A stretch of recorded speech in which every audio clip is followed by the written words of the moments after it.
You're listening to the Real Estate Runway podcast, powered by Quattro Capital, where we are all about alternative business and investment strategies to help you amplify life and maximize wealth. Here's your host, the recovering engineer turned multifamily investor, Chad Sutton.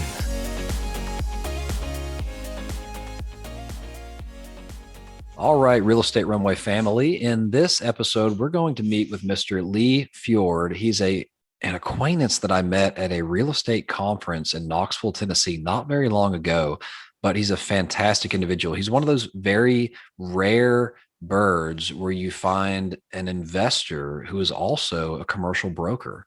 So, not only does he have a lot of experience with the school of hard knocks and getting into a deal and having to learn and figure it out and taking some burns from it. But, he's also since grown into quite the operator, has property management experience, and he sells commercial property. He can help you buy or sell. So without further ado, let's get into the episode. All right. Welcome to another episode of the Real Estate Runway podcast. I'm your host, Chad Sutton, and I'm joined here with Mr. Lee Fjord, a fellow investor and broker friend of mine whom I met recently at a conference in Knoxville, Tennessee. Lee is a property manager turned syndicator based out of St. Louis, Missouri, focusing on value-add mid-sized apartment communities throughout the Midwest and the Southeast.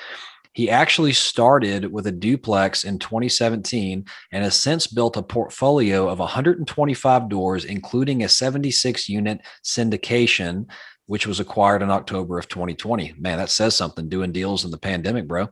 Good stuff. And his company, Green Forest Capital, has the mission to provide high yield and tax incentivized investments to its investor partners while simultaneously providing safe, clean, modern, and affordable housing communities where their tenants can be proud to call home. Man, I'm getting pretty excited to have this conversation after reading all that. Lee, how are you doing? Welcome to the show.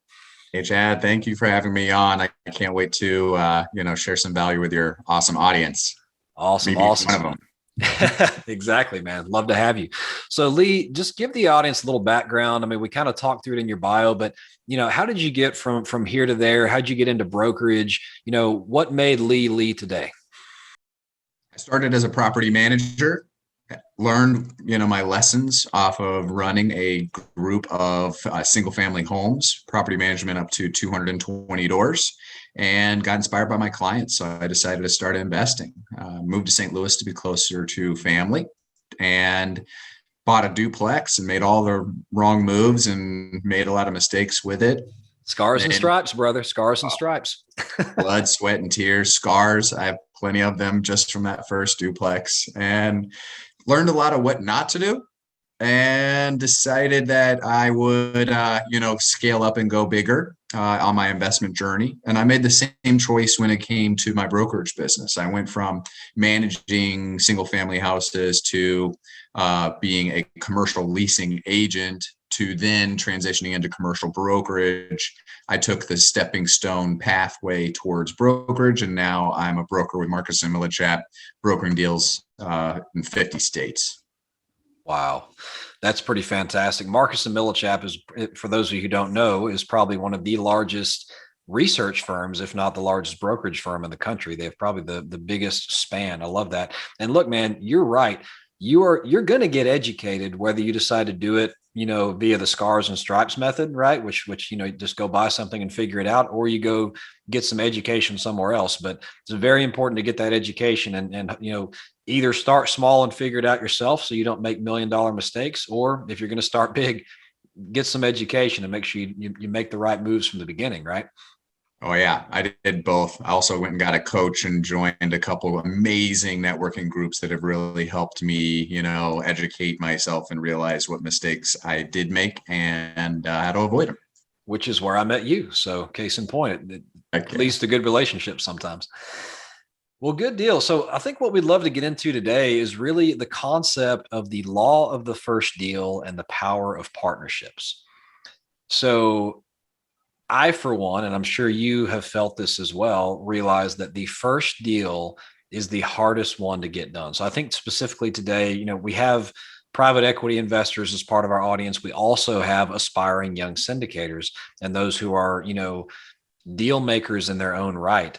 And there's frustration out there because it can be really, really tough to break in, especially when this has become, this being multifamily or real estate in general, has become one of the most coveted assets in the country, where you can find the three main things, right? Tax incentives, appreciation, and cash flow, right? Where else can you find all of that? So, Lee, what are your thoughts on the law of the first deal? What does that mean to you? So there's two ways of looking at the law of the first deal. First of all, there's like your very first rental property. A lot of people look back and they say how to get started. Well, maybe I was the accidental landlord. I moved out of a house and I couldn't sell it. But what I mean by the law of the first deal is your first real good size deal, one that's $1 million or more, one where you're really doing a real deal, and the type of deal that gets callbacks from brokers like me. The type of deal where if you leave a voicemail on a broker's voicemail that says, "Hi, my name is Chad, and my team recently purchased a $1.3 million 38 unit apartment building. We're looking to buy additional assets. Please give me a call back at your convenience. 12345 is my phone number. Look forward to hearing from you." That'll get a call back. That'll get the attention of a broker, as opposed to, "Hi, my name is Chad. I just house hacked my first duplex. I have, $10,000 to my name. Please call me back." Like, the law of the first deal is that first real deal. And I can tell you firsthand that when I was able to leave that same voicemail that I just said, but instead of Chad, I said Lee, I actually started getting calls back. I actually started getting responses from, players in the industry, and it was a game changer for me. So whatever it takes, try your best. If I were to, reach out to a younger investor, be like, try your best to get into your first big deal and work as hard as you can to get it. And when you do get it, try not to screw it up too bad. That's a good point. And here's the deal, guys. I mean, like, you may go to some of these networking groups or boot camps or get a mentor or whatever else, and you're going to learn the method of how you can put these deals together. I say how you can do it, right? There's different ways to skin the cat, but know that you don't have to do it alone, right? And I think Lee has a unique perspective in that he is a broker, but he's also an investor. So on the flip side, he gets the calls from the newbies who are trying to buy an apartment building, and he has to weed through them and say, well, I got 50 calls today. I can return 10 of them. Who am I going to call back? That's what you have to think about. Time is money for them, and they don't have time to deal with tire kickers. Like, they don't have time to hold your hand through a transaction, so you really have to figure it out. So I'm assuming you've gotten a lot of those type of calls, Lee, but how did you break through that? And were you a broker when you got your first deal? Like, did you already have that unique perspective of here's what I shouldn't say? How did you get through that? I was not a commercial broker when I did the first deal. I was still a commercial leasing agent when I did the first deal. I did get lessoned by other individuals in the industry, whether it be brokers or bankers or my coach or whomever, to approach it that way. But I never realized it until I was a broker that, quite honestly, the person that broker spends the most, or I spend, and most brokers spend their time with, are people that already own property. Yeah. Because the goal is to get that owner to either buy more property or to sell their property. And if you don't own anything that I want to sell and you aren't, ready to buy, and I don't know that you're ready to buy or pre-qualified, then, I'm going to pick up the phone and I'll call somebody else. So you have to leave a big impact, in order to really break through that first little layer, even just to get a call back. But yeah, time is money. Well, and that kind of leads you to the power of partnerships, I mean, so and in general, I mean, just to kind of echo what you said, the law of the first deal to me, once you break through and have that first deal and you have the ability to leave the voicemail, like you talked about, or talk the talk. I mean, it doesn't matter how much you know from a book, guys. When you own a property and you're part of operating that property and you're part of the day-to-day issues that go on and you're part of problem solving, you carry yourself differently. You talk differently, right?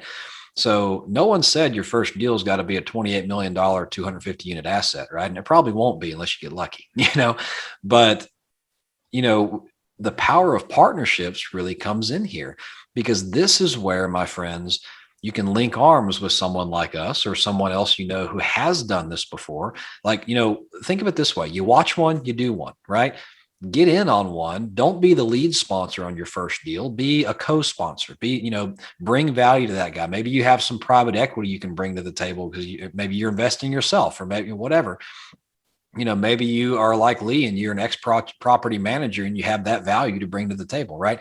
Bring some kind of value to the team, be a partner, and then see what they do well and what they do wrong. But then you've at least seen a transaction from tee to green. And you have the benefit of someone else who's already got that reputation, got that balance sheet, got that loan experience, and kind of help you get started. The barrier to entry is very high. So what are your thoughts on that, Lee? I mean, I think the power of partnerships is really something we can talk all day on. All day. It is how any person is able to go one step beyond their own capabilities. Someone is only limited, if you're alone, you are limited to your own time, your own checkbook, your own net worth and ability to qualify for loans, your own experience in the background or in prior experiences. And if you can get a powerful team together and just maximize everybody's capabilities, there's no limit to what you as a team can accomplish. And that's regardless of whether your goal is to buy apartment buildings, or build an iPhone or go to the moon. It is about finding people, putting them together and having a singular goal, and everybody being focused on that same goal and putting forth the amount of effort that was, promised, if not more. And if you can find those people, God, it changes everything. It does. And partnerships are tough, right? I mean, I always say they're like marriages, but they're harder to get out of, so Yes. it's very important to find the right partners. And that can be a little daunting at first, but guys, that's how my company was formed. That's how Quattro Capital came into existence. We were all real estate investors in our own right, on our own. Some of us have been at it longer than others, 4 of us came together. We bought a property together, because we had what they needed. They had what we needed. Okay, let's go buy the property. And 1 property led to 2, 2 led to 5, 5 led to 10. And we decided, look, this is a good partnership. You guys do this well, we do this well. We all kind of round each other out. Let's become a private equity company, right? And start actually creating funds and creating, the ability to buy these larger assets. We couldn't do that on our own. It doesn't matter how big you get, even if you're let's say you just had a liquidity event, you sold a business, right? Maybe it's insurance or something like that. You're now sitting on $6 million. Like, well, what do I do with it? You could go buy a property and leverage that $6 million into something else by yourself if you have the liquidity and net worth and experience, and they'll give you a loan, whatever. Or you could go partner with someone even bigger and go buy a $50 million property or something like that. So it's like, think about the Empire State Building. Even the Empire State Building was a syndicated acquisition. Okay. So like there's always a bigger fish. There's always a bigger property. No matter how big you are, you can always benefit from the power of a partnership. Always. Absolutely. Yeah. Just help skyrocket your potential and your momentum all day. Exactly. I love it. Well, so let's kind of pivot a little bit, Lee. I mean, I know you're also a broker with Marcus and Millichap. So help us understand kind of what you're doing and how you might be able to help our audience as well. Absolutely. So my goal is to be able to provide value to investors anywhere nationwide, whether they are looking to acquire a new property or market and sell their property.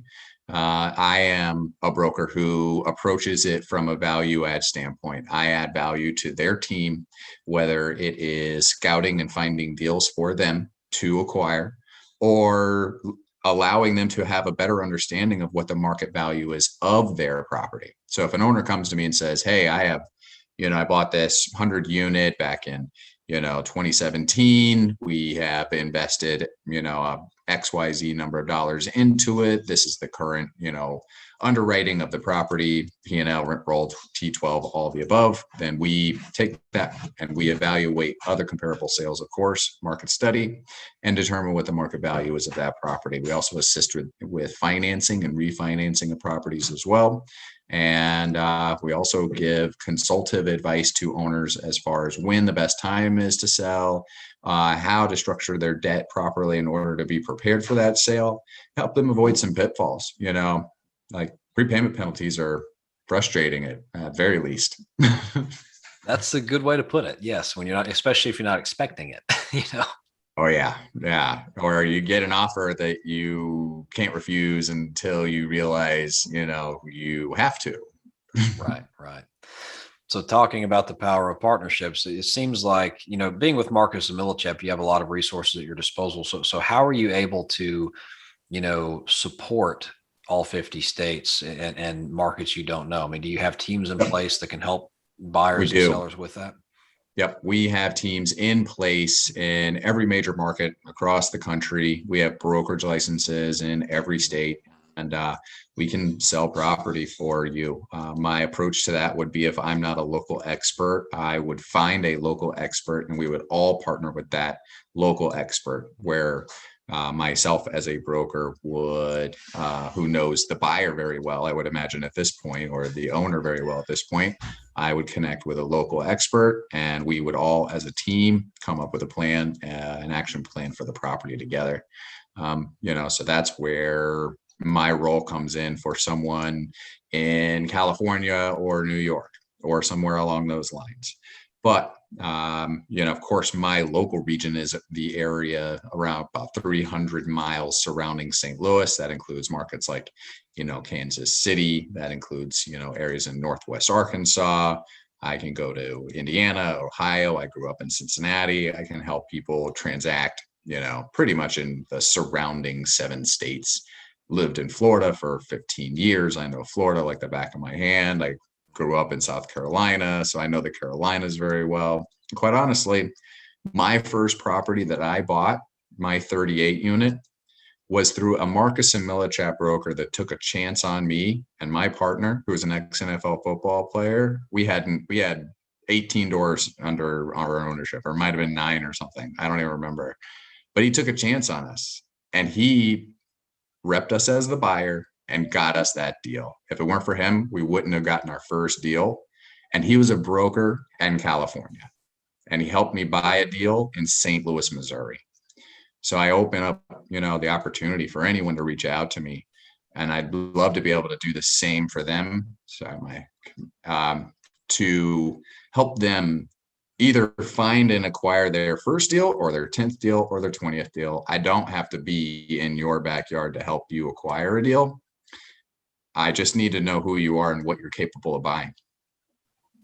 That's a pretty big offer, everyone. So, take them up on that. I mean, and, I got to say, one of the reasons I wanted to have Lee on the show here, it's rare that you find a brokerage player with a large firm like Marcus and Millichap who is also an investor in a similar to or same type of product that he sells.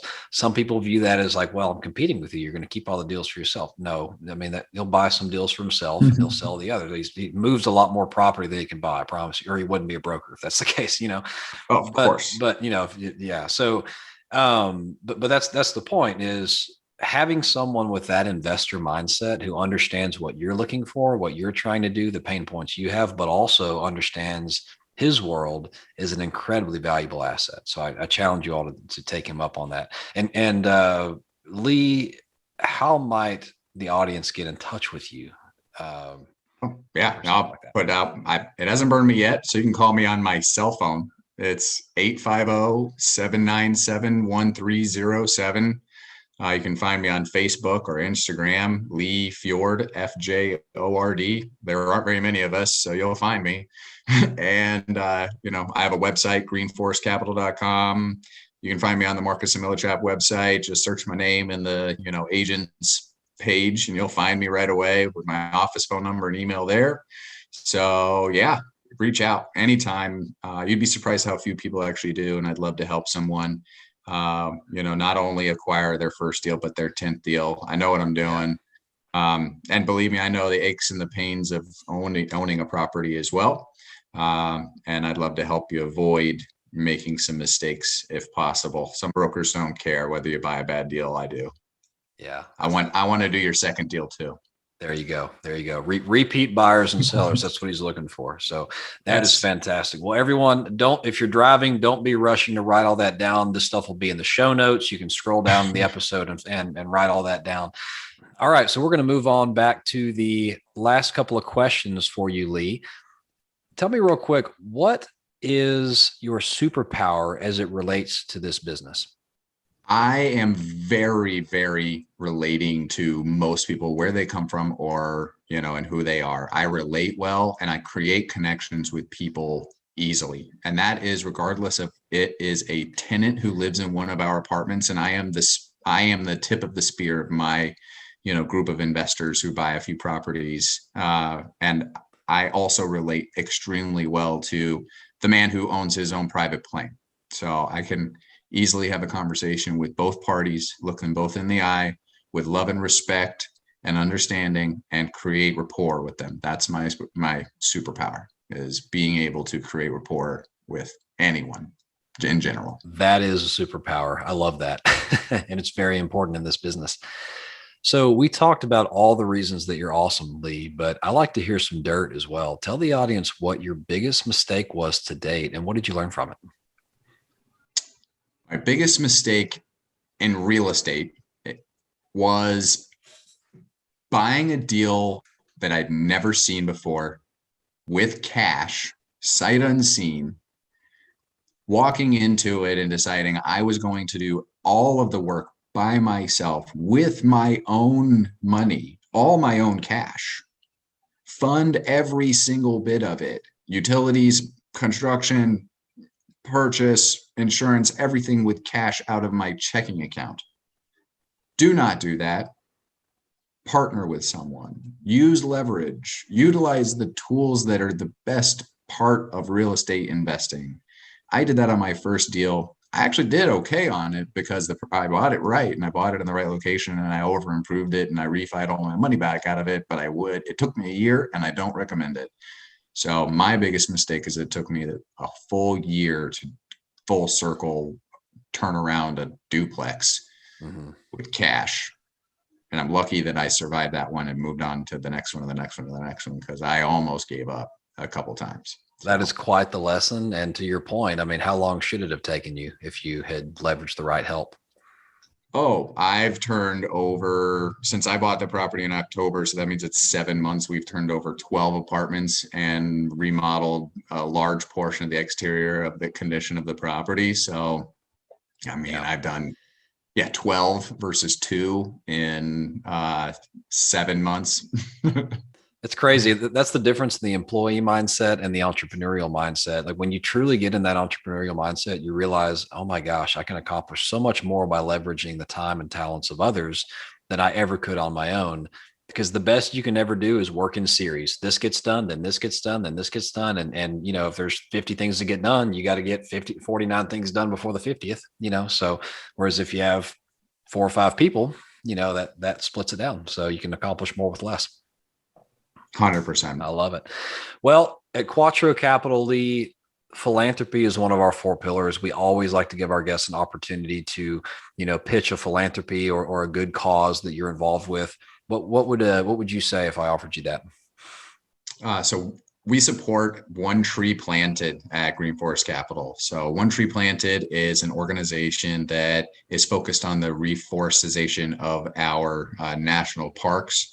And at least those are the areas that I support. They also do like the rainforests and areas around the world, but we support the reforestation of our national parks that have been devastated by forest fires. So go to onetreeplanted.org and check them out. For $1, you can get a tree planted for you anywhere in the world. That is fantastic. I love that.